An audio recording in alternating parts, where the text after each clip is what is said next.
اور آپ کو معلوم ہو ایک اور بات ہونی چاہیے کہ غلام تو خود مملوک ہوتا ہے، اس کی ملکیت کوئی نہیں ہوتی۔ آقا نے کوئی اگر کوٹھڑی دے دی ہے کہ تم رات کو اس میں سو جایا کرو، تو کیا وہ اس کوٹھڑی کا مالک ہو گئے؟ آقا نے کوئی چارپائی دے دی ہے اس پر سویا کرو، تو کیا چارپائی کا مالک ہو گئے؟ نہیں، قطعاً نہیں، خود مملوک ہے۔ اور پچھلے زمانے میں غلاموں کا معاملہ کیا تھا؟ آقا جب چاہے ذبح کر دے، قتل کر دے، کوئی مقدمہ نہیں بنے گا، نہ 302 کا نہ 304 کا۔ کیوں؟ جیسے آپ کی بکری آپ کی ملکیت تھی، آپ نے ذبح کیا، گوشت کھا لیا، کوئی پوچھ سکتا ہے آپ سے؟ میری بکری تھی بھائی، میں نے ذبح کیا۔ Who are you to ask me؟ اسی طرح غلام میری ملکیت ہے، میں نے قتل کر دیا، میں نے اپنا نقصان کیا ہے نا۔ میں اس غلام کو فروخت کرتا تو کچھ پیسے مل جاتے مجھے، لیکن اختیار میرا ہے، میں نے اسے قتل کر دیا۔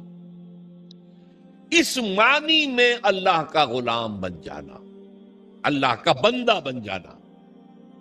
یہ بندہ جو ہے یہ فارسی کا لفظ ہے، عبد عربی کا لفظ ہے۔ عبد سے عبادت بنا، بندے سے بندگی بنا۔ چنانچہ شیخ سعدی کا شعر ہے مشہور، جو مسجدوں میں پہلے لکھا جایا کرتا تھا۔ آج کل تو ہمارا نئی قسم کی مسجدوں کے ڈیزائن بنتے ہیں نا، پچھلے زمانے میں کیا ہوتا تھا؟ اس در کے اوپر چوکٹا بنا ہوا ہے، روز محشر کے جاں گداز بود، اولی پرسش نماز بود۔ وہ قیامت کا دن جو بہت سخت ہے، پہلا حساب نماز کا ہوگا۔ اور یہ شعر میں لکھا ہوتا تھا، زندگی آمد برائے بندگی، زندگی بے بندگی شرمندگی۔ یہ زندگی ہمیں ملی ہی بندگی کے لیے ہے، وَمَا خَلَقْتُ الْجِنَّ وَالْإِنسَ إِلَّا لِيَعْبُدُونِ۔ تو اگر ہم بندگی نہیں کرتے اللہ کی تو شرمندگی ہی شرمندگی ہے، گویا کہ ہم اپنے مقصد تخلیق کو تو پورا نہیں کر رہے۔ آپ نے قلم بنایا تھا لکھنے کے لیے، لکھتا نہیں ہے تو اٹھا کے پھینک دیں گے، آپ اس کو کوڑے میں ڈالیں گے۔ لہذا انسان کی تخلیق اور جنوں کی تخلیق بندگی کے لیے ہوئی۔ زندگی آمد برائے بندگی، زندگی بے بندگی شرمندگی۔ یہ ہمہ وقت، ہمہ تن، ہمہ وجوہ، ہمہ جہت اللہ کی اطاعت، یہ ہے عبادت۔ اس عبادت کے لیے عبادات ہمیں دی گئی ہیں۔ جیسے یہ اگر کھڑا ہوا ہے شامیانہ، تو آپ نے دیکھا یہ جو بانس کھڑے ہوئے ہیں، یہ عبادت جو ہے، اس کی چھت سمجھ لیجئے 4 ستونوں پر کھڑی ہے، نماز، روزہ، حج، زکات۔ نماز کس لیے؟ تاکہ 5 مرتبہ تازہ کر لو اللہ سے عہد بندگی، ایاک نعبد و ایاک نستعین۔ کہیں بھول مت جانا، صبح ہوئی ہے، پہلے اپنا اللہ سے بندگی کا عہد تازہ کر لو، پھر دکان پہ جانا، پھر دفتر میں جانا، اور پھر دوپہر میں پھر نکلو، پھر تازہ کرو۔ وہ آپ کا لنچ آور ہوگا، لیکن اس میں اللہ کو پہلے یاد کرو۔ پھر جب بہت زیادہ ایکٹیویٹی کا ٹائم ہوتا ہے شام کا، پھر یاد کرو اللہ کو عصر کے وقت، پھر مغرب کے وقت، پھر رات کو عشاء۔ 5 دفعہ یاد کرو، اقم الصلاۃ لذکری، کہ تمہیں یہ بات یاد رہے کہ ہم اللہ کے بندے ہیں اور ہمارا کام بندگی ہے، ہمہ تن، ہمہ وجوہ، ہمہ وقت اللہ کی عبادت۔ روزہ کیوں دیا؟ تاکہ نفس کے اندر جو شیطنت ہے، ان النفس لامارۃ بالسوء، اس نفس کو کنٹرول کرنے کی عادت ہو جائے۔ بھوک برداشت کرو، کسی وقت کھانے کو حلال چیز نہیں مل رہی تو بھوک برداشت کرو، فوراً کسی حرام شے کے اندر منہ نہ مار دو، تمہارے اندر عادت ہونی چاہیے۔ پیاس شدید لگی ہوئی ہے تو اگر کوئی صحیح مشروب نہیں ہے تو ایسا نہ کرو کہ اب کیا کریں، اب یہاں پر تو سوائے جو شراب کا کچھ ملتا ہی نہیں، تو لوگ شراب ہی پیتے ہیں۔ اس کے لیے مشق کرانے کے لیے 30 دن صبح سے شام تک جائز مشروب بھی نہ پیو، جائز کھانا بھی نہ کھاؤ، تاکہ تمہارے اندر صلاحیت پیدا ہو جائے کہ باقی 11 مہینوں میں ناجائز سے تو بچو۔ یہ ہے عبادت کے ساتھ ان عبادات کا تعلق۔ ایک بڑی ہمارے اندر جو ہے نفس کی خواہش، دولت پرستی، اس کو نکالنے کے لیے صدقہ، خیرات، انفاق، خرچ کرو، خرچ کرو، خرچ کرو، تاکہ یہ دولت کی محبت دل میں سے کھرچی جائے۔ اور یہ تینوں حکمتیں جمع کرنی ہے حج کے اندر۔ حج میں احرام کے اندر پابندیاں ہوتی ہیں، وہ روزے کے مشابہ ہیں۔ بڑی رقم خرچ ہوتی ہے، یہ زکوٰۃ و صدقات کے مشابہ ہو گئی. اس میں تلبیہ ہوتا ہے، لبیک اللہم لبیک لبیک لا شریک لک لبیک ان الحمد والنعمت لک والملک لا شریک لک. یہ اللہ کا ذکر ہو رہا ہے. تو ذکر اور انفاق اور نفس کو کنٹرول کرنا، یہ تینوں چیزیں جمع کر دی حج میں. وہ جامع عبادات، جامع العبادات. لیکن ان عبادتوں کے اوپر چھت آئے گی اسلام کی پوری، ہمہ جہت ہمہ وقت اللہ کی بندگی، اللہ کی اطاعت. یہ جو عبادت ہے، ایک بات اور نوٹ کر لیجئے، یہ عبادت جو ہے زبردستی بھی دنیا میں کرائی جاتی رہی. مثلا بنی اسرائیل پر فرعون مسلط تھا، اپنے احکام منواتا تھا کہ نہیں؟ ہم پر انگریز حاکم تھا، اپنا قانون نافذ کرتا تھا کہ نہیں؟ تم اپنے قانون رکھو گھروں میں، تمہارے کتاب میں لکھا چور کے ہاتھ کاٹو، ہم نہیں کاٹیں گے. تمہاری سنت ہے رسول کی، شادی شدہ ہو زانی یا زانیہ اس کو رجم کرو، غیر شادی شدہ 100 کوڑے لگاؤ اور اعلان برسر عام لگاؤ. جاؤ رکھو اپنے گھر میں، آیتیں پڑھ لیا کرو، ثواب لے لیا کرو. یہاں تو ہمارا قانون چلے گا. اور ہم اطاعت کرتے تھے کہ نہیں؟ یہ اطاعت جو ہے یہ فورس تھی، زبردستی کی تھی، جبر کے ساتھ تھی. اس کو عبادت نہیں کہیں گے. عبادت وہ اطاعت ہے اللہ کی اور اس کے رسول کی جو اپنی دلی آمادگی سے کی جائے، اللہ اور اس کے رسول کی محبت میں سرشار ہو کر کی جائے. یہ ڈائمنشن جو ہے عبادت کی کہ محبت اس کا جزو لازم ہے. اللہ لا ایمان لمن لا محبت لہ. دیکھو جس کے اندر محبت نہیں اللہ کے اس کے رسول کی، اس کا کوئی ایمان نہیں. اللہ کا عشق، اللہ کے رسول کا عشق، اس سے سرشار ہو کر اللہ کی اطاعت، اللہ کے رسول کی اطاعت پوری زندگی میں، یہ عبادت ہے. اور اس میں نوٹ کیجئے، اس عبادت میں اللہ کی اطاعت بھی ہے، رسول کی اطاعت بھی ہے. نماز آپ پڑھتے ہیں کیسے پڑھتے ہیں؟ جیسے رسول نے سکھائی صلی اللہ علیہ وسلم. سلو کما رہے تمونی اسلی، نماز ایسے پڑھو جیسے مجھے دیکھتے ہو کہ میں پڑھتا ہوں. صحابہ نے حضور کو دیکھا، تابعین نے صحابہ کو دیکھا، تابعین نے تابعین کو دیکھا. یہ نسل بعد نسل. تو نظام جو بنتا ہے عبادت کا، اس میں اللہ کی اطاعت بھی ہے اور اللہ کے رسول کی اطاعت. اطیعوا اللہ واطیعوا الرسول بار بار قرآن میں آتا، بار بار آتا.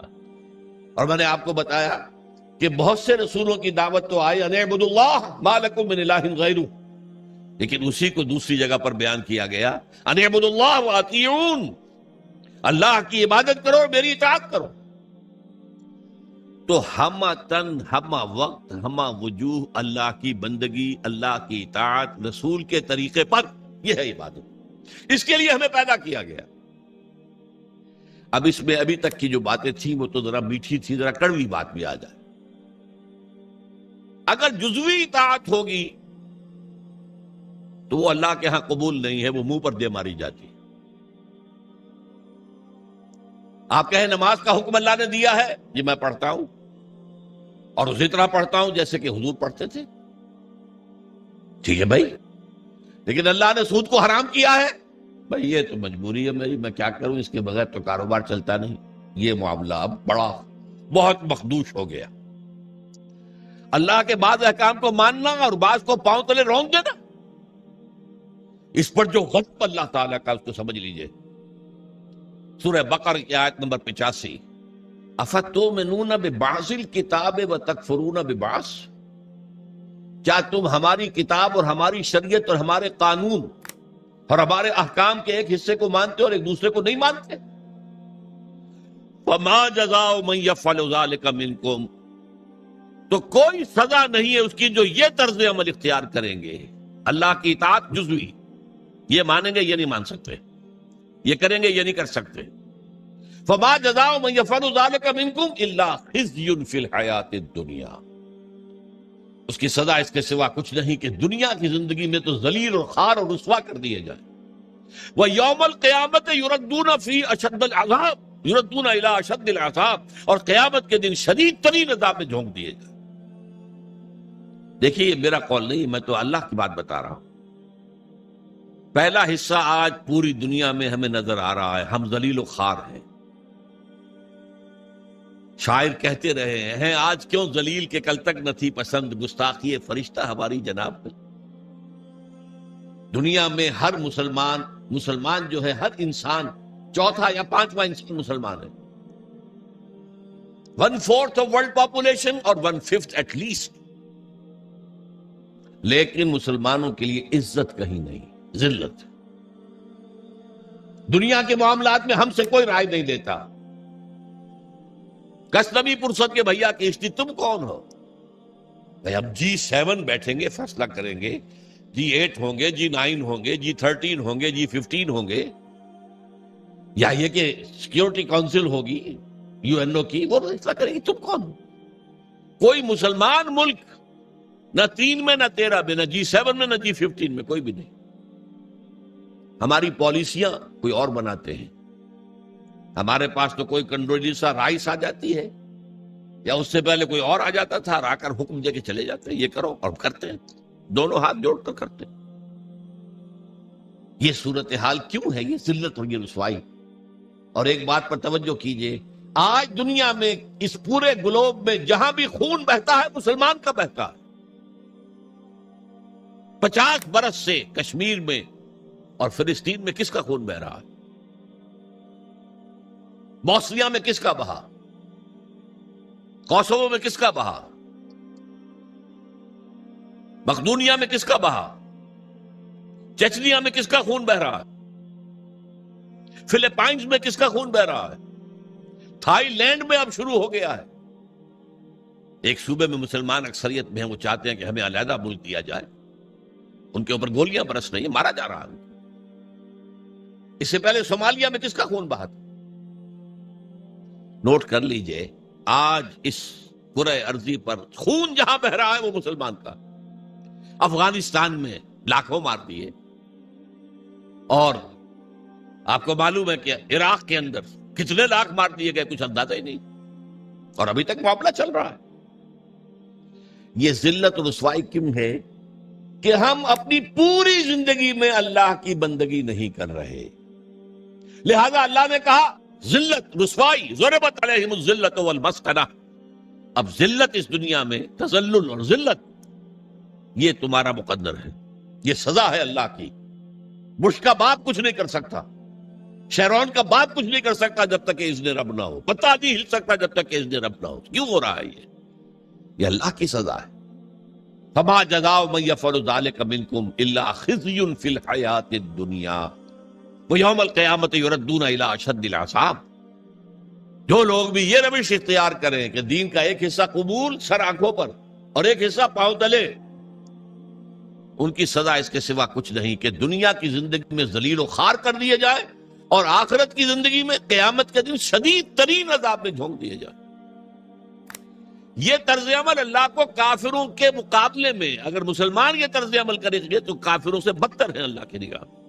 وہ تو صرف صاحب کہتے ہیں ہم نہیں مانتے محمد کو صلی اللہ علیہ وسلم، ہم نہیں مانتے قرآن کو، نہیں مانتے۔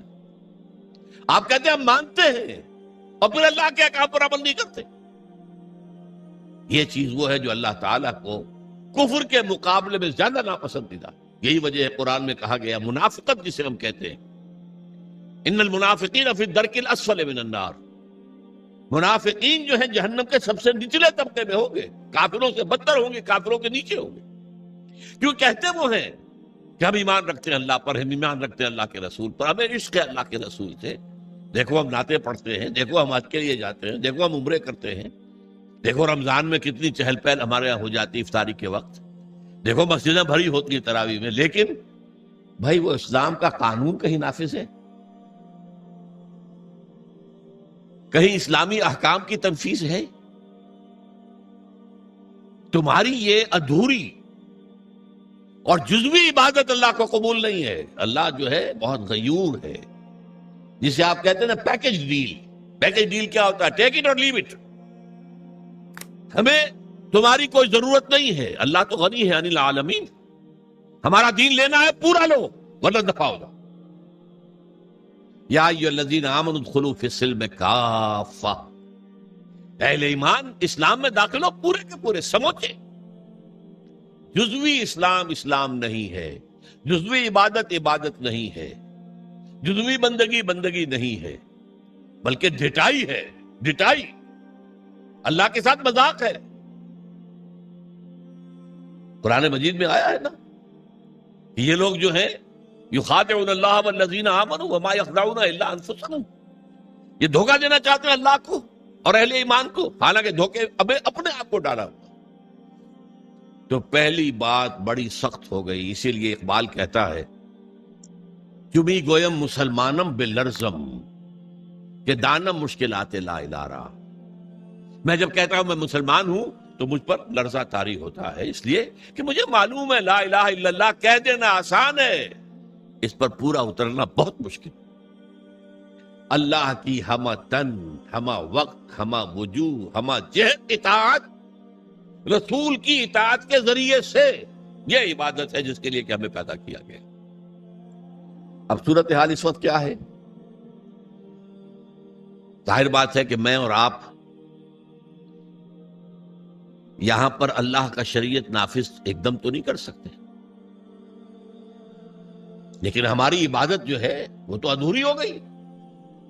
ہم اس ملک کے فرد ہیں، ہم شہری ہیں، ہم ووٹ ڈالتے ہیں، ہم لوگوں کو چنتے ہیں، وہ جا کر جو ہے حکومتیں بناتے ہیں، لیکن حکومت وہ ہے جو اللہ کے احکام کو نافذ نہیں کر رہی، جس کو کہا گیا وَمَن لَّمْ يَحْكُم بِمَا أَنزَلَ اللَّهُ فَأُولَٰئِكَ هُمُ الْكَافِرُونَ، جو اللہ کی اتاری ہوئی شریعت کے مطابق فیصلے نہیں کرتے وہی تو کافر ہیں۔ تم نے کسے کافر سمجھا ہے؟ بتوں سے تجھ کو امید ہے، خدا سے نو امیدی، مجھے بتا تو صحیح اور کافری کیا ہے؟ کافری تو یہی ہے وَمَن لَّمْ يَحْكُم بِمَا أَنزَلَ اللَّهُ فَأُولَٰئِكَ هُمُ الْفَاسِقُونَ وَمَن لَّمْ يَحْكُم بِمَا أَنزَلَ اللَّهُ فَأُولَٰئِكَ هُمُ الظَّالِمُونَ۔ یہ تین فتوے ہیں مفتی اعظم، اللہ سے بڑا مفتی تو کوئی نہیں، اور تین فتوے اس کے ہیں یہ، جو اللہ کی اتاری ہوئی شریعت کے مطابق فیصلے نہیں کرتے وہی تو کافر ہیں، وہی تو مشرک ہیں، وہی تو فاسق ہیں، باغی۔ یہ سورہ مائدہ کے 7ویں رکوع کے اندر یہ تینوں فتوے موجود ہیں۔ اب کیا کریں؟ ہمارا پورا معاشی نظام سود پر مبنی، انٹرسٹ بیس کیپیٹلسٹک سسٹم، یہودیوں کا ایجاد کردہ نظام بینکنگ آج پوری دنیا میں۔ اب ہم بھی اس کے اندر زیادہ سے زیادہ آپ یہی کر سکیں گے نا کہ براہ راست ملوث نہ ہوں، نہ آپ بینک سے قرضہ لیں سود پر، نہ بینک میں رقم رکھیں اور سود لینے کے لیے، یہ تو کر سکتے ہیں آپ، یہ بھی آپ نہیں کرتے تو آپ مجرم ہیں۔ لیکن یہ ہے کہ آپ اپنی معیشت سے سود کو خارج تو نہیں کر سکتے۔ حضور نے فرمایا ایک زمانہ آئے گا کہ لوگ اگر سود کھائیں گے نہیں تب بھی سود کا دخان، دھواں اور سود کا غبار، گردہ ان کے اندر جائے گا لازمت۔ کیوں؟ گندم کا ایک دانہ آپ کھاتے ہیں، اس کے لیے بیج خریدا گیا تھا سودی قرضے پہ، اس کے لیے فرٹیلائز خریدے گئے سودی قرضے پہ، پیسٹی سائیڈ خریدے گئے سودی قرضے پر، اس کے لیے جو ٹریکٹر خریدا گیا سودی قرضے پر، فصل کاٹنے کے لیے ہارویسٹر لیا گیا سودی قرضے پر۔ تو ایک ایک دانے میں سود ہے، کیا کریں گے آپ؟ کھائیں گے، آپ کے اندر جائے گا۔ اور حضور نے دو الفاظ ایسے استعمال کیے، دخان یا غبار۔ کبھی کبھی آپ کو معلوم ہے کہ فضا میں ایک گردہ سا چھا جاتا ہے پوری فضا۔ اب آپ کیا کریں گے؟ سانس لینا بند کر دیں گے؟ سانس لیں گے تو مریں گے، بند کر دیں گے تو مریں گے۔ لہذا وہ گردہ آپ کے اندر، آپ کے پھیپھڑوں میں جائے گا، لامحال، آپ کو اختیار تو کوئی نہیں۔ اور دھواں، کہیں آپ کے گھر کے اندر آگ لگ گئی ہے، کسی ہوٹل میں آپ ہیں وہاں آگ لگ گئی ہے، دھواں، کیا کریں گے آپ؟ سانس لینا بند کر دیں گے؟ سانس تو لیں گے جینے کے لیے، دھواں اندر جائے گا کہ نہیں؟ تو براہ راست کوئی شخص سود کھائے نہ کھائے، اس کا غبار یا اس کا دخان، اس کا دھواں لازماً اس کے اندر جائے گا۔ تو اب کیا کریں؟ جب تک پورے دین کو قائم نہ کیا جائے اس وقت تک ہماری بندگی جزوی بندگی ہے، ہماری عبادت جزوی عبادت ہے۔ اس گناہ کا کیا کفارہ ہے؟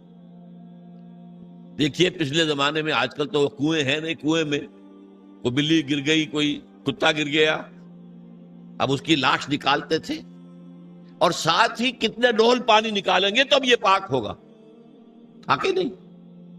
میرے اندر اگر گناہ جا رہا ہے، دھواں جا رہا ہے سود کا، میں سانس لے رہا ہوں اس فضا میں جس میں اللہ کا دین قائم نہیں ہے، تو میرے اندر گناہ جا رہا ہے، گناہ جا رہا ہے، گناہ جا رہا ہے۔ اس کا کفارہ کیا ہوگا؟ اس کو صفائی کیسے کریں گے؟ تن من دھن لگا دو اللہ کے دین کو قائم کرنے کے لیے۔ ابھی یہ عزیزم نوید صاحب جو کہہ رہے تھے بار بار اقامت دین، اقامت دین، کیا مطلب ہے اقامت دین کا؟ دین کو قائم کرنا، پورا دین۔ جیسے آپ کہتے ہیں ایک ہے نماز پڑھنا، ایک ہے نماز قائم کرنا، زمین و آسمان کا فرق ہے نا۔ اقیم الصلاۃ، اقیم الصلاۃ، اقیم الصلاۃ۔ یہ قیام جو ہے نماز کا نظام کا، اس کے لیے مسجدیں تعمیر ہوتی ہیں، اس کے لیے امام اور خطیب رکھے جاتے ہیں، وہاں پر بر وقت جماعت ہوتی ہے، ایک امام کے پیچھے کھڑے ہو کر ہم نمازیں پڑھتے ہیں، یہ نماز کا نظام ہے۔ اسی طریقے سے دین کا نظام، اقیم الدین، دین کو قائم کرو، اور اسی کو کہا وَيَكُونَ الدِّينُ كُلُّهُ لِلَّهِ، دین پورا کا پورا اللہ کا ہو جائے۔ فوجداری قوانین بھی اسی کے ہوں، دیوانی قوانین بھی اسی کے ہوں، وراثت کا قانون بھی اسی کا ہو، سود کو جڑ سے نکال کے پھینکا جائے، بیع و شرع کی جو حرام شکلیں ہیں ان کو ختم کیا جائے، جوئے کا خاتمہ کیا جائے، بے پردگی بے حیائی کا خاتمہ کیا جائے۔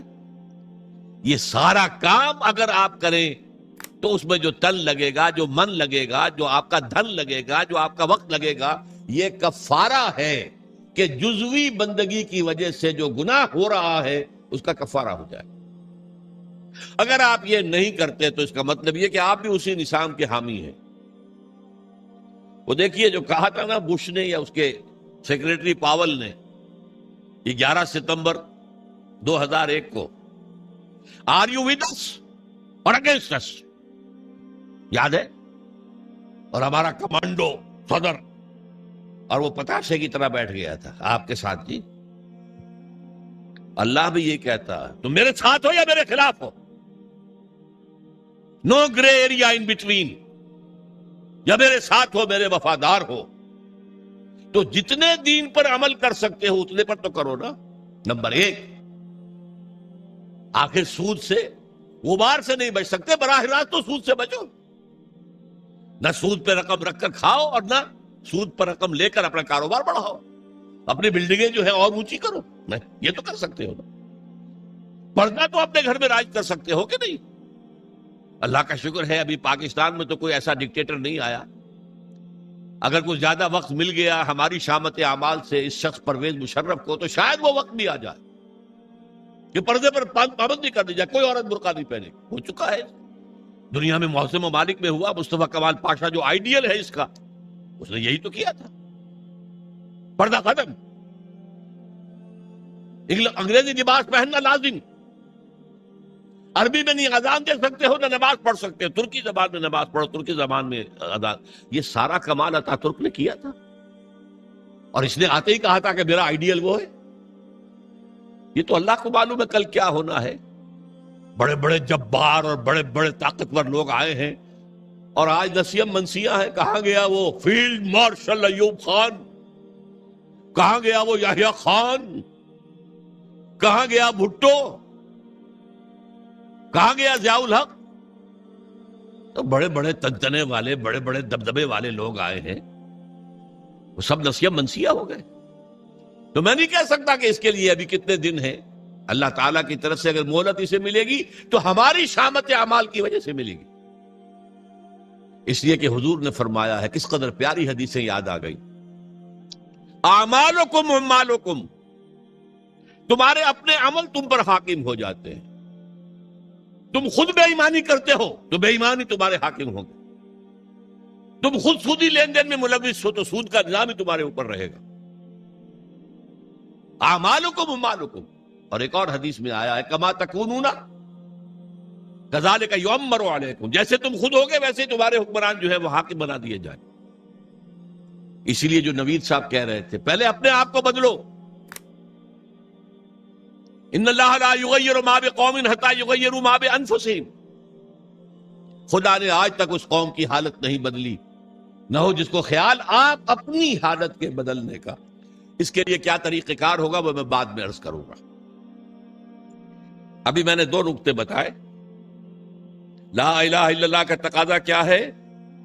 اللہ کی ہمہ تن، ہمہ وقت، ہمہ وجوہ، ہمہ جہت اطاعت رسول کے ذریعے، اسی کا نام عبادت ہے۔ اسی کے لیے اللہ فرماتا ہے کہ جنوں اور انسانوں کو میں نے پیدا کیا۔ جیسے میں نے کہا تھا نماز تو ہر وقت نہیں پڑھتے آپ، جو پابندی سے پڑھتا ہے وہ بھی 2-2.5 گھنٹے ہی 24 گھنٹے میں لگتے ہوں گے نا اس کے نماز میں، باقی 21.5 گھنٹے کیا کرے گا؟ عبادت کرے گا، یعنی جو کام کرے گا شریعت کے دائرے میں کرے گا، یہی عبادت ہو رہی ہے۔ کمائی کرے گا حلال ذریعے سے کرے گا، کھانا کھائے گا حلال کھائے گا، یہ پوری زندگی کے تمام کام عبادت ہیں اگر اللہ کے قانون کے مطابق کیے جائیں، یہی بغاوت ہے اگر اللہ کے قانون کے خلاف کیے جائیں۔ اور دوسری بات میں نے آپ کو بتائی، یہ عبادت جزوی اللہ کو قبول نہیں ہے، بلکہ جزوی عبادت وہ تو منہ پر دے ماری جائے گی، جاؤ دفع ہو جاؤ، ٹیک اٹ اور لیو اٹ، یا ہمارا دین قبول کرو یا چھوڑ دو۔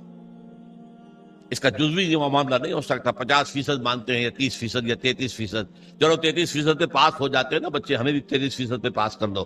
اللہ کے ہاں یہ بات نہیں ہے، ٹیک اٹ اور لیو اٹ۔ اور اس کا عبادت کا حق صحیح معنی میں کب ادا ہوگا؟ جب پورا نظام اللہ تعالیٰ کے حکم کے مطابق قائم کر دیا جائے، تعزیرات ہوں، سزائیں ہوں اللہ کی شریعت کے مطابق، دولت کی تقسیم ہو معاشرے میں اللہ کے قانون کے مطابق، اللہ کا نظام پوری زندگی کے اوپر غالب ہو جائے۔ اس کی جد و جہد اگر آپ کریں گے، اس کی کوشش کریں گے، اس میں تن من دھن لگائیں گے، تو یہ اس گناہ کا کفارہ ہو جائے گا جو ایک باطل نظام کے تحت رہنے سے خود بخود ہمارے اندر جا رہا ہے۔ گناہ جا رہا ہے، سود جا رہا ہے، ہر سانس کے ساتھ کفر جا رہا ہے ہمارے اندر۔ وَمَن لَّمْ يَحْكُم بِمَا أَنزَلَ اللَّهُ فَأُولَٰئِكَ هُمُ الْكَافِرُونَ۔ تو یہ 2 باتیں واضح ہو گئیں، لا الہ الا اللہ کا تقاضا کیا ہے اور اس کی تکمیل کب ہوتی ہے؟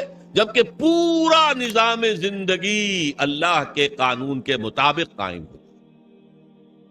اب آئیے محمد الرسول اللہ صلی اللہ علیہ وسلم، اس کا تقاضا کیا ہے؟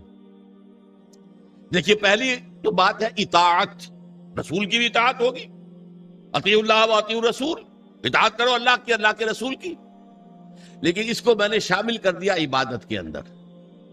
اللہ کی اطاعت رسول کی اطاعت کے ذریعے سے ہوگی، تو اس کو بریکٹ کر دیا میں نے، اللہ کی اطاعت رسول کی اطاعت، یہ مل کر عبادت بن گئی۔ دوسرا اصل تقاضا کیا ہے بحیثیت امت، یہ سمجھ لیجیے آپ۔ رسول کس لیے بھیجے جاتے تھے؟ لوگوں کے سامنے اللہ کے دین کو پیش کرنا، دعوت دینا، تبلیغ کرنا، اور کوشش کرنا کہ اللہ کا دین قائم ہو جائے، اس لیے آتے تھے نا۔ اب حضور پر رسالت اور نبوت ختم، انسان تو ختم نہیں ہو گئے، ان کو یہ دعوت کون دے گا؟ اب یہ ہے رسول کے امتی ہونے کی حیثیت سے ہمارا فرض۔ قرآن مجید میں اس کے لیے کہا گیا ہے، اصطلاح ہے شہادت علی الناس، لوگوں پر حجت قائم کر دینا، تاکہ قیامت میں لوگ یہ نہ کہہ سکیں کہ اللہ ہمیں تو تیرا دین کسی نے پہنچایا ہی نہیں، ہم سے حساب کتاب کا ہے۔ میری بات سمجھ لیجئے، اگر کوئی دین پہنچا دے، اس کا حق ادا کر دے، اب ان کے پاس کوئی عذر نہیں ہوگا۔ اسی لیے فرمایا سورہ نساء میں، رسلا مبشرین ومنذرین لئلا یکون للناس علی اللہ حجۃ بعد الرسل وکان اللہ عزیزا حکیما۔ ہم نے اپنے رسولوں کو بھیجا بشارت دینے والے بنا کر۔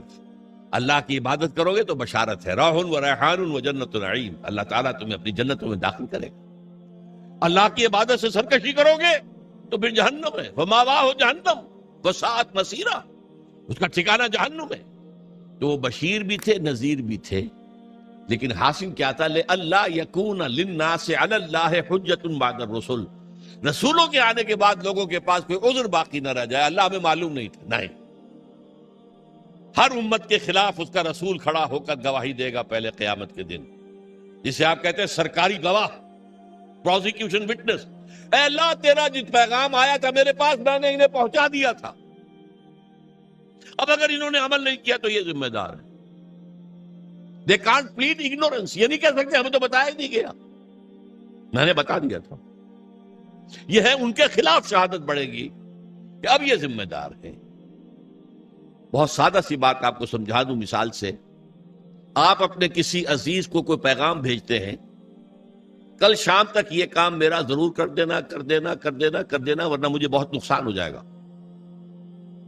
کسی آپ نے ایلچی کے ہاتھوں، پیغامبر کے ہاتھوں یہ پیغام بھیجا، وہ کام نہیں ہوا، آپ کا نقصان ہو گیا. اب آپ غصے میں بھرے ہوئے اپنے اس عزیز کے پاس گئے، میں نے تمہیں یہ پیغام بھیجا تھا، تم نے یہ کام نہیں کیا، میرے نقصان کا ذمہ دار کون ہے؟ تم ہو. اگر وہ یہ کہہ دے بھائی مجھے تو آپ کا پیغام کسی نے پہنچایا ہی نہیں، اب کوئی غصہ آپ کا رہ جائے گا اس کے خلاف؟ آپ پتاشے کی طرح بیٹھ جائیں گے نا، غصہ ختم. اب غصہ کس پر آئے گا؟ اس پیغامبر پر آؤ. بھلے آدمی تجھے میں نے پیغامبر بنایا تھا کہ پیغام پہنچانا، تم نے نہیں پہنچایا، میرے نقصان کے ذمہ دار تم ہو. تو یہ پیغام رسانی کا منصب کتنا نازک ہے، کتنا نازک ہے، کتنا نازک ہے. اگر آپ نے پیغام پہنچا دیا آپ فارغ ہو گئے، بری ہو گئے، وہ ذمہ دار ہیں. اگر آپ نے نہیں پہنچایا تو آپ مجرم ہیں، وہ نہیں ہے. اسی لیے کہا گیا سورہ آراف کے شروع میں فَلَنَسْأَلَنَّ الَّذِينَ أُرْسِلَ إِلَيْهِمْ وَلَنَسْأَلَنَّ الْمُرْسَلِينَ. ہم پوچھ کر رہیں گے ان سے بھی جن کے طرف ہم نے رسولوں کو بھیجا، اور ہم پوچھ کر رہیں گے رسولوں سے بھی. پہلے رسولوں سے کہا جائے تم نے پہنچا دیا تھا، اب وہ کہیں گے کھڑے ہو اللہ میں نے پہنچا دیا تھا. پھر کہیں گے اچھا اب تم بات کرو، تم نے پیغام میرا پہنچ گیا تھا، کتنا عمل کیا. یہی وجہ ہے دیکھیے حضور نے اپنے آخری خطبے میں اپنی تعلیمات کے اہم نکات کو دوبارہ سہ بارہ اس کو نمایاں کر کے پھر ایک سوال کیا. ذرا چشم تصور سے دیکھیے، 1.25 لاکھ کا مجمع ہے، معمولی بات نہیں ہے. آج بھی 20-30 لاکھ ہی اترے نا حج میں، 1.25 لاکھ، جبکہ شاید پورے عرب کی آبادی 2.5-3 لاکھ سے زیادہ نہیں ہوگی. 1.25 لاکھ آدمی جمع ہے، 1,24,000. آپ نے خطبہ دیا اور خطبے کی شان کیا تھی؟ ایک ایک لفظ 3 مرتبہ دہراتے تھے. لاؤڈ سپیکر تو تھا نہیں، تھوڑے تھوڑے فاصلے کے اوپر جیسے مکبر ہو جاتے ہیں نماز با جماعت میں، اگر لاؤڈ سپیکر نہیں ہے تو وہ مکبرین کھڑے ہیں. حضور نے ایک بات ادھر کہی، اب مکبرین نے آگے پہنچانی شروع کر دی. دوسری بات سامنے رخ کر کے کہی، دوسری مرتبہ وہی بات، اب سامنے والوں نے پہنچانا شروع کر دیا. تیسری مرتبہ بائیں طرف دیکھتے ہوئے کہی، اب بائیں والوں نے پہنچانا شروع کر دیا. آخر میں ایک سوال کیا، الا هل بلغت، لوگوں میں نے پہنچا دیا یا نہیں؟ پورے مجمع نے کہا بیک آواز، انا نشہد انک قد بلغت رسالتا ونصحت الامتا وبلغت الرسالتا وادیت الامانتا وکشفت الغمتا. اے نبی ہم گواہ ہیں، آپ نے حق تبلیغ ادا کر دیا، حق رسالت ادا کر دیا، ہماری خیر خواہی کا حق ادا کر دیا، اور کفر کے اور ضلالت کے پردے چاک کر دیے. 3 دفعہ کہا الا هل بلغت، اور جواب آیا انا نشهد انک قد بلغت الرسالۃ وادیت الامانۃ ونصحت الامۃ وکشفت الغمۃ. پھر آپ نے انگلی اٹھائی آسمان کی طرف، انگشت شہادت، اور پھر لوگوں کی طرف، اللہم اشہد اللہم اشہد اللہم اشہد. اے اللہ تو بھی گواہ ہے.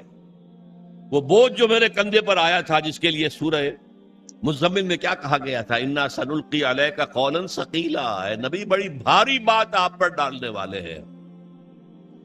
اس کفر اور شرک کے گڑھ کے اندر توحید کی دعوت دینا کوئی آسان کام تھا؟ اسلام کا پیغام پہنچانا کوئی آسان کام تھا؟ شروع میں تو کہا گیا پاگل ہو گئے، مجنون ہیں، معاذ اللہ ثم معاذ اللہ، شاعر ہیں، ساحر ہیں، مسحور ہیں، کذاب ہیں، نعوذ باللہ من ذالک، نقل کفر نباشر. اس کے بعد آپ کو معلوم ہے صحابہ کو مارا گیا، پیٹا گیا، سب کچھ جھیلا کہ نہیں؟ خود 3 برس حضور جو ہیں وہ محصور رہے شیب بنی ہاشم میں. یہ جیل ایسی تھی جس میں کھانے کو کچھ نہیں تھا. آپ کی جیلوں میں تو راشن تو ملتا ہے. بہرحال یہ ساری سختیاں جھیل کر حضور نے دین کو غالب کر یہ کام کیا. لیکن اس وقت آپ نے کیا فرمایا؟ اپنی بات 3 دفعہ کہہ کر الا هل بلغت انا نشهد انك قد بلغت الرسالة واديت الامانة ونصحت الامة وكشفت الغمة. پھر کہا فَلْيُبَلِّغِ الشَّاهِدُ الْغَائِبَ. اب تمہارے ذمے ہے جو یہاں ہے وہ پہنچائیں پورے چہار دانگے عالم تک اس پیغام. اس لیے کہ میں صرف تمہارے لیے رسول بن کر نہیں آیا تھا. وَمَا أَرْسَلْنَاكَ إِلَّا كَافَّةً لِلنَّاسِ بَشِيرًا وَنَذِيرًا. اے نبی ہم نے نہیں بھیجا ہے آپ کو مگر پوری نوع انسانی کے لیے بشیر اور نذیر بنا کر. آپ واحد رسول ہیں اللہ کے، واحد. ویسے کہا جاتا 313 رسول آئے ہیں. قرآن مجید میں جن کا ذکر ہے وہ تو 28-29 ہے انبیاء اور رسل. لیکن یہ کہ کہا جاتا ہے نبی تو آئے ہیں 1.25 لاکھ جتنے کہ حجۃ الوداع میں موجود تھے صحابہ، اور رسول آئے ہیں 313 جتنے کہ بدر کے میدان میں مجاہد موجود تھے. بہرحال حضور نے فرمایا میں تو پوری دنیا کے لیے رسول بنا کر بھیجا گیا، میں نے تمہیں پہنچا دیا، تم پہنچاؤ آگے، تاکہ میں تمہارے خلاف گواہ بنوں گا قیامت کے دن. اے اللہ میں نے انہیں پہنچا دیا تھا. Now they are responsible, they are accountable. اور تمہیں یہی گواہی دینی ہوگی اے اللہ تیرے رسول نے جو ہمیں پیغام پہنچایا تھا آپ نے پوری دنیا میں پھیلا دیا. اس مضمون کے لیے لفظ شہادت آتا ہے قرآن، اس لیے کہ شہادت کا لفظ جو ہے وہ رسالت کی اصطلاح کے طور پر ہے. یا ایھا النبی انا ارسلناک شاہدا وبشیرا ونذیرا وداعیا الی اللہ باذنہ وسراجا منیرا. سورہ مزمل میں فرمایا انا ارسلنا الیکم رسولا شاہدا علیکم کما ارسلنا الی فرعون رسولا. تو اے محمد آپ شاہد ہیں ان پر، دنیا میں آپ گواہی دے گے اسلام کی اپنے قول سے اپنے عمل سے. قیامت میں آپ کھڑے ہو کر اللہ کی بارگاہ میں عدالت اخروی میں آپ پروزیکیوشن وٹنس کی حیثیت سے ہوں گے. آپ کہیں گے اے اللہ میں نے انہیں بات پہنچا دی تھی، اب یہ جواب دے.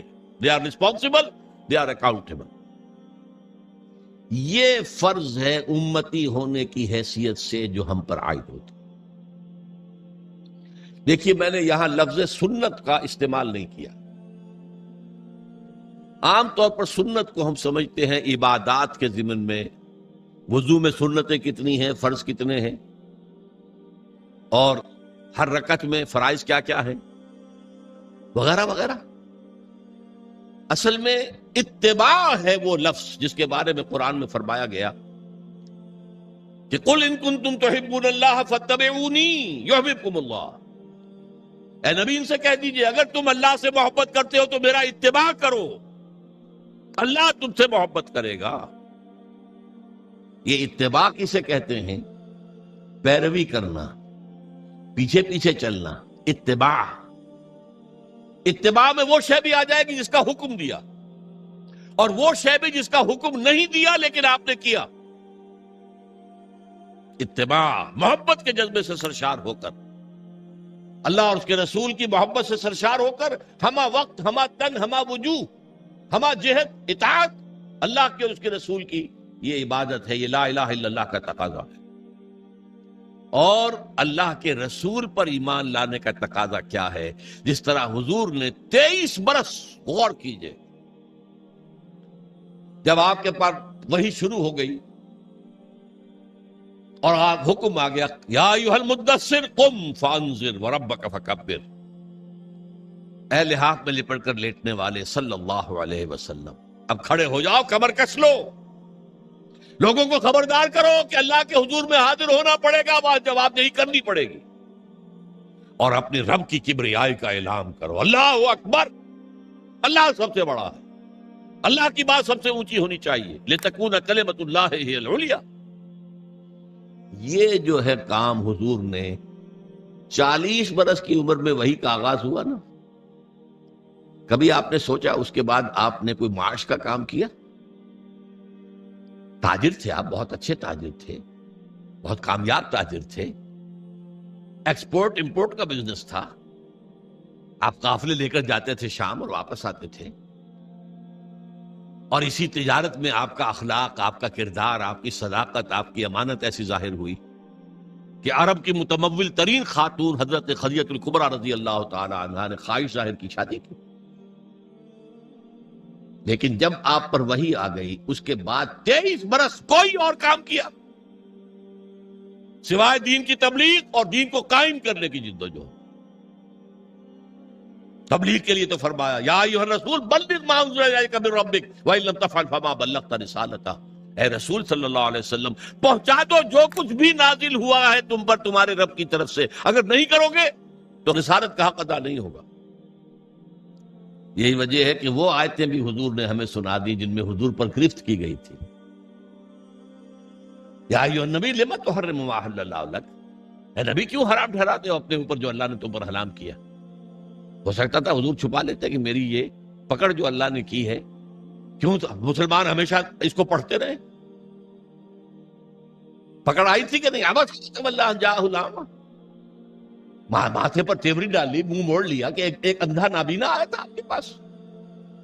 وما یدریک لعلہ یزکیٰ او یذکر فتنفعہ الذکریٰ، اس کے لیے لفظ عتاب استعمال کیا حضور نے۔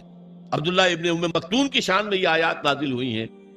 اس کے بعد جب بھی آتے تھے وہ نابینا صحابی عبداللہ ابن مکتوم، تو حضور کیا فرماتے؟ مرحبا بالذی عاتبنی اللہ فیہ، آؤ بھائی خوش آمدید میرے اس ساتھی کے لیے جس کے ضمن میں اللہ نے مجھ پر عتاب فرمایا، عاتبنی اللہ فیہ، عتاب کیا مجھ پر۔ وہ آیتیں بھی قرآن میں ہے کہ نہیں؟ تو نوٹ کر لیجئے، ایک ایک حرف پہنچانا ہے محمد آپ کو صلی اللہ علیہ وسلم۔ اگر ایسا نہیں کرو گے تو رسالت کا ادا نہیں ہوگا۔ اب یہی کام امت کے ذمے کر کے آپ گئے صلی اللہ علیہ وسلم۔ اس میں پہلا دور وہ ہے جو آپ کے صحابہ نے جانیں دے دی، قربان کر دی، کہاں کہاں کوئی شہید ہوا، کوئی ایران میں، کوئی عراق میں، کوئی شام میں، کوئی خراسان میں، کوئی ہندوستان میں آ کے شہید ہوئے۔ کس لیے؟ اللہ کا دین غالب ہو، اللہ کا پیغام پہنچ جائے۔ دور صحابہ اور تابعین کے بعد عام مسلمان جو ہیں وہ تو دنیا پرستی کے اندر لگ گئے بدقسمتی سے، خلافت ملوکیت میں بدل گئی۔ پھر یہ کام، یہ جھنڈا کس نے بلند رکھا؟ وہ صوفیاء کرام نے بلند رکھا۔ معین الدین اجمیری رحمت اللہ علیہ کیوں آئے تھے اجمیر میں؟ حالانکہ وہ راجپوتوں کی طاقت کا گڑھ، رائے پتھورا کا مرکز۔ شیخ علی اجمیری تو لاہور میں اس وقت آئے تھے جہاں لاہور اسلامی حکومت میں شامل ہو چکا تھا، لیکن معین الدین اجمیری تو اس وقت آئے ہیں جبکہ یہ پورا راجستھان جو ہے راجپوتوں کی سرزمین، اور اس میں رائے پتھورا پرتھوی راج بہت سخت، بہت زبردست، اور وہاں جا کر بیٹھ گئے ہیں۔ 90,000 ہندو ان کے ہاتھ پر ایمان لائے۔ یہ ہمارے پنجاب کے جو دو بڑے بڑے قبیلے ہیں وٹو اور سیال، یہ دونوں قبیلے ان کے ہاتھ پر ایمان لائے، بلکہ یہ دونوں قبیلے تو ان کے پوتے شاگرد کے ہاتھ پر ایمان لائے۔ یعنی شیخ معین الدین اجمیری رحمت اللہ علیہ خواجہ معین الدین کے جو ان کے خلیفہ تھے، خواجہ بختیار کاکی رحمت اللہ علیہ ان کے خلیفہ تھے جو پاک پٹن میں دفن ہے، بابا فرید گنج شکر رحمت اللہ علیہ، ان کے ہاتھ پر یہ دونوں قبیلے ایمان لائے۔ بہرحال یہ کام کیا ہے مسلمانوں نے، پہلے کیا ہے بحیثیت امت، بحیثیت قوم، بحیثیت حکومت۔ اللہ کے دین کو پھیلانا ہے، اللہ کا قانون نافذ کرنا۔ کس لیے گئے تھے وہ؟ کیا وہ دنیا بنانے گئے تھے؟ شہادت ہے مطلوب و مقصود مومن، نہ مال غنیمت نہ کشور کشائی۔ پھر جب عام مسلمان اور بادشاہ جو ہے ہمارے بن گئے، وہ بھی عیش پرست ہو گئے، محل بنانے شروع کر دیے، جو دنیا میں اور عیاشیاں ہو کرتے تھے بادشاہ انہوں نے بھی شروع کر دی، تو پھر صوفیاء کرام نے وہ جھنڈا سنبھال لیا، ان کے ذریعے سے یہ دعوت پھیلی ہے۔ یہ عرب تاجر تھے، وہ اپنے حسن خلق کی بنیاد پر، یہ سارا جو ہندوستان کا مغربی ساحل ہے جسے مالابار کہتے ہیں آپ، یہاں سارا اسلام جو آیا عرب تاجروں کی وجہ سے آیا۔ پورا یہ ملک جو ہے انڈونیشیا، ملیشیا، یہ ملایا، سماٹرا، جاوا، یہ سارے یہ بھی عرب تاجروں کی وجہ سے ایمان لائے۔ وہاں کبھی چڑھائی نہیں کی گئی، کبھی وہاں تلوار نہیں اٹھی اسلام کے لیے، بلکہ عرب تاجروں کی تبلیغ سے اور ان کی خوش خلقی، ان کے جو کاروبار میں صداقت اور امانت کے عنصر دیکھے ایمان لے آئے لوگ۔ بہرحال یہ جان لیجئے کہ اس کے بعد سے جبکہ یہ ادارہ بھی کم ہو گیا، کمزور ہو گیا، اب امت مسلمہ وہ کام سرے سے نہیں کر رہی۔ یہ وہ جرم ہے بحیثیت امت جو ہمیں کام کرنا چاہیے تھا۔ ہم امین ہیں قرآن کے، ہم امین ہیں اللہ کی شریعت کے، اور فخر کرتے ہیں ہم اس پر۔ سارے نبیوں سے افضل ہمارا نبی یقیناً ہے، لیکن اس افضل نبی صلی اللہ علیہ وسلم نے آپ پر کیا ذمہ داری ڈالی تھی؟ بلغوا انی ولو آیا، میرا کوئی ایک بھی امتی نہ رہ جائے جو قرآن کی تبلیغ نہ کرے، چاہے ایک ہی آیت آتی ہے ایک ہی آیت کی تبلیغ کرے۔ یہ حدیث ہے کہ نہیں رسول کی؟ کوئی میرا امتی فارغ نہ رہے اس سے۔ یہ کام ہے جو بحیثیت امتی ہمارے کندھے پر ہے۔ یوں سمجھیے کہ خطبہ حجت الوداع میں وہ بوجھ حضور کے کندھے سے اتر کر امت کے کندھے پر آ گئے۔ اسی لیے میں کہا کرتا ہوں سائی آف ریلیف، اے اللہ تو بھی گواہ ہے، یہ مان رہے ہیں میں نے پہنچا دیا، میرے اوپر اب کوئی بوجھ نہیں۔ انا سنلقی علیک قولا ثقیلا، وہ بھاری بات کا بوجھ میرے کندھے سے اتر گیا۔ یہ شہادت ہے، اور اس کے لیے قرآن مجید میں دو جگہ آیا۔ ایک سورت ہے سورہ حج، جو مکی دور کی آخری صورتوں میں سے ہے۔ ایک سورت ہے سورہ بقرہ جو مدنی دور کی پہلی سورت ہے۔ ان دونوں میں درمیان میں ہجرت ہے، ادھر سورہ حج ادھر سورہ بقرہ۔ سورہ حج میں فرمایا اے مسلمانوں جاہدوا فی اللہ حق جہادہ، جہاد کرو اللہ کی راہ میں جتنا کہ اس کی جہاد کا حق ہے۔ اور کس لیے کرو؟ لِيَكُونَ الرَّسُولُ شَهِيدًا عَلَيْكُمْ وَتَكُونُوا شُهَدَاءَ عَلَى النَّاسِ، تاکہ ہمارے رسول صلی اللہ علیہ وسلم وہ تمہارے خلاف گواہی دے قیامت میں کھڑے ہو کر کے اللہ تیرا دین جو میرے پاس آیا تھا میں نے پہنچا دیا، اور تم یہی گواہی دو کھڑے ہو کر اے اللہ تیرے نبی سے جو دین ہمیں ملا ہم نے پوری دنیا میں پھیلا دیا۔ یہ مقصد ہے اس امت کی تشکیل کا، انسانوں کی تخلیق عبادت رب کے لیے، تشکیل امت یہ اس مقصد کے لیے ہے۔ اسی لیے جب امت کی باقاعدہ تاج پوشی ہوئی ہے، یہ لفظ ذرا آپ چونکیں گے، جیسے کسی بادشاہ کے مرنے کے بعد پھر دوسرا بادشاہ آتا ہے تو اس کی تاج پوشی ہوتی ہے نا۔ 2000 سال تک یہودی بنی اسرائیل اس مقام پر فائز تھے، اللہ کی کتاب اور شریعت کے امین وہ تھے، تورات انہیں دی گئی تھی، 20 نبی ان کے ہاں آئے، 3 کتابیں انہیں دی گئیں، تورات بھی، زبور بھی، انجیل بھی۔ لیکن حضور کی بعثت کے بعد بنی اسرائیل معزول کر دیے گئے، ایک نئی امت نبوت اور رسالت محمدی کی بنیاد پر وجود میں آئی، وہ امت مسلمہ ہے جس کو ہم بدنام کرنے والے ہیں۔ بدنام کنندگانے نکو نامے چند، ہم اپنے اسلاف کو بدنام کرنے والے ہیں آج دنیا میں۔ لیکن ہمارا منصب یہ ہے، یہ جو کورونیشن ہوئی ہے کب ہوئی ہے؟ تحویل قبلہ۔ حضور نے 16 مہینے نماز پڑھی ہے بیت المقدس کی طرف رخ کر کے مدینے جانے کے بعد، پھر حکم آ گیا فَوَلِّ وَجْهَكَ شَطْرَ الْمَسْجِدِ الْحَرَامِ، اب قبلہ بدل دو، شمال کی بجائے جنوب کی طرف رخ کرو، خانہ کعبہ کی طرف رخ کرو۔ یہ علامت تھی کہ اس مرکز والی امت معزول، بنو اسرائیل کا مرکز وہ تھا بیت المقدس، وہ مسجد جو حضرت سلیمان نے بنائی تھی، جسے یہ لوگ ٹیمپل کہہ دیتے ہیں، ہیکل کہہ دیتے ہیں، ہمارے نزدیک تو مسجد اقصیٰ تھی۔ وہ حضرت ابراہیم نے، اسماعیل نے علیہ الصلوۃ والسلام خانہ کعبہ کی تعمیر نو کی تھی، حضرت سلیمان نے یہ جو بیت المقدس کے اندر مسجد بنائی۔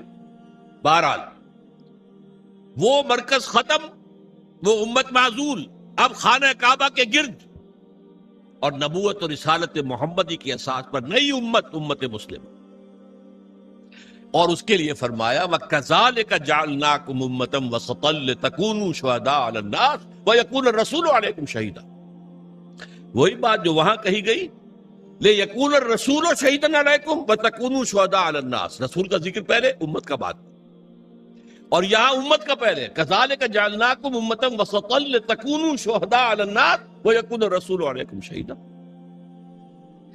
اس مقصد کے لیے جد و جہد، اس کے لیے محنت، اس کے لیے جان کھپانا، اس کے لیے قوت، اس کے لیے صلاحیت خرچ کرنا، مال خرچ کرنا، انفاق